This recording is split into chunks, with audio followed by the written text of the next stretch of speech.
আইন শৃঙ্খলা রক্ষাকারী বাহিনী, পরিবহন সেক্টরে যারা জড়িত সবাই তৎপর আছে। আমাদের মন্ত্রণালয় থেকে যারা এখানে মনিটরিং করার দরকার সেটা আছে, মোবাইল কোর্ট আছে, হাইওয়ে পুলিশ তৎপর আছে, স্থানীয় প্রশাসন মানে রাস্তাগুলি যে সমস্ত থানা জেলার অধীনে তারাও সক্রিয় আছে। এবং মালিক সমিতি আমি আগেই বললাম যে যারা আছেন পরিবহন শ্রমিক নেতারা যারা আছেন তারাও এ ব্যাপারে তৎপর আছেন।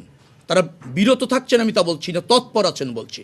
মানে তারাও নিজেরা দায়িত্ব নিয়েছেন কোনো অবস্থাতে কোনো ধরনের অনৈতিক সুবিধা ঈদ যাত্রাকে কেন্দ্র করে গড়ে ওঠার সুযোগ নেই।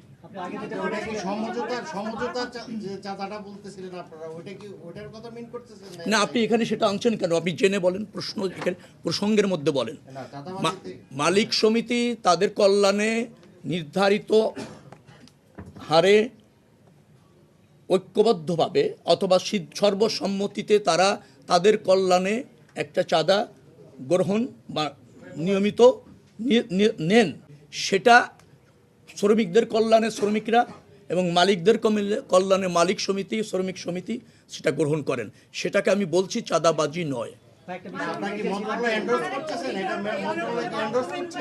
না, এন্ডোর্সের কথা বলছি না।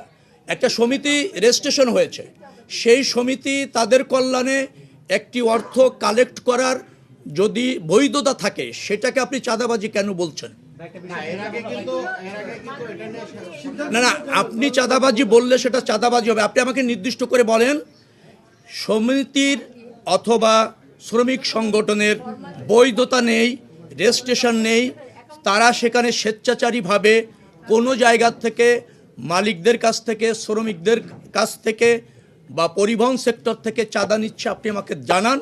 তাৎক্ষণিক ব্যবস্থা করে তাদেরকে শাস্তির আওতায় আনা হবে, চিরতরে বন্ধ।